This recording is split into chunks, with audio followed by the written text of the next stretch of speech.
After the melting or fusion, the next property is boiling. Boiling is what?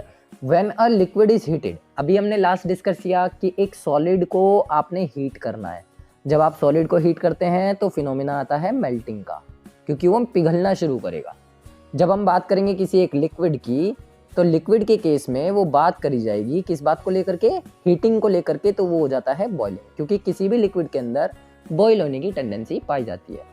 It's particles being to move even faster. अब solid के particles move करना शुरू कर चुके थे जब हमने हीट दिया, लेकिन अगर मैं उसी केस में एक लिक्विड की बात करता हूं तो लिक्विड के particles as compare to solid और भी ज़्यादा फास्ट मूव करेंगे. Then at a particular temperature the liquid begins to boil. और एक टाइम आएगा जब आप गर्म करते रहोगे लिक्विड को, तो वो बॉइल होना शुरू हो जाएगा. और जब वो बॉइल होगा तो ऐसे वेपर्स उठनी शुरू हो जाएंगी on to the surface of the liquid.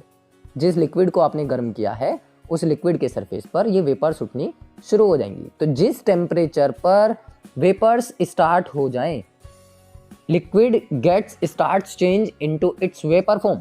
That temperature is known as the boiling point. उसको हम क्या बोलेंगे? बॉइलिंग पॉइंट बोलेंगे. और फिनोमिना क्या है?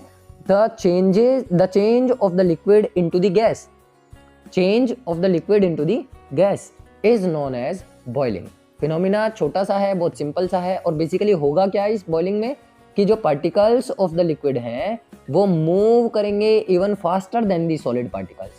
तो बेसिकली जो बॉइलिंग होता है वो एक बल्क फिनोमिना होता है. बल्क फिनोमिना मीन्स जितना अमाउंट ऑफ लिक्विड आप लेते हैं उस अमाउंट में प्रेजेंट सारे पार्टिकल्स भी क्या करते हैं? बॉइल होना शुरू होते हैं. मेल्टिंग के केस में एकदम से ऐसा नहीं होता. मेल्टिंग के केस में क्या होता है? लेयर बाय लेयर फिनोमिना चलता है. लेकिन बॉइलिंग के केस में बल्क फिनोमिना चलता है. एंटायर द लिक्विड, सारे पार्टिकल्स मूव करते हैं.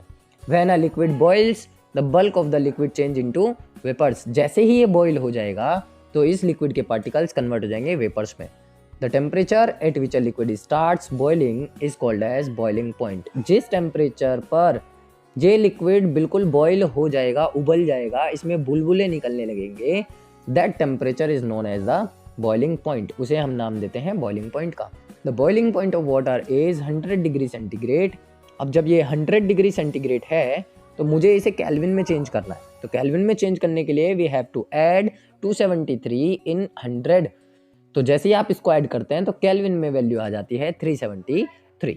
अब जैसे हमारे पास लेटेंट हीट ऑफ फ्यूजन थी सॉलिड्स के लिए, उसी तरीके से लेटेंट हीट ऑफ वेपोराइजेशन होती है किसी भी लिक्विड के लिए, यानी बॉइलिंग के लिए. ये दो अलग अलग प्रॉपर्टीज हैं, दो अलग अलग हीट हैं. सॉलिड के लिए लेटेंट हीट ऑफ फ्यूजन होती है और लिक्विड्स के लिए लेटेंट हीट ऑफ वेपोराइजेशन होती है. Because solids gets changes into the melt position और liquids gets starts to change into the vapour position. तो जो वेपर में कन्वर्ट होगा उसके लिए लेटेंट हीट ऑफ वेपोराइजेशन, जो मेल्ट में चेंज होगा उसके लिए लेटेंट हीट ऑफ फ्यूजन. इसके लिए भी वही चीज़ है, सेम डेफिनेशन वही बनती है. आपको करना क्या है कि आप एक बीकर के अंदर 1 kg ऑफ लिक्विड ले लीजिए. 1 kg आपने कोई भी वाटर ले लिया या कोई भी एक लिक्विड ले लिया, आप उसको एटमॉस्फेरिक प्रेशर के अंडर रखिए, यानी कि रूम टेम्परेचर पर रखिए. रूम टेम्परेचर पर रखोगे तो आपको रूम टेम्परेचर वाला प्रेशर मिल जाएगा.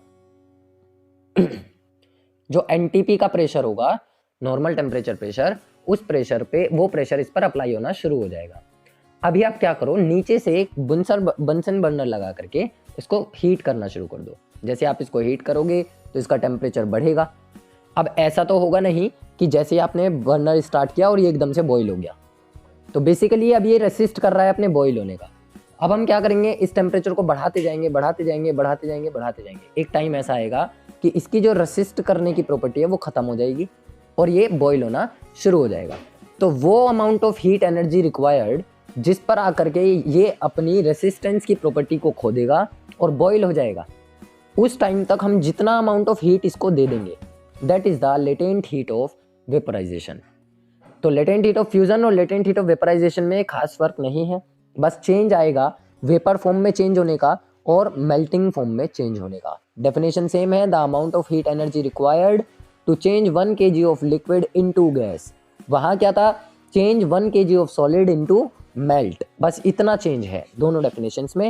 Eight atmospheric pressure at its boiling point is called as latent heat of vaporisation.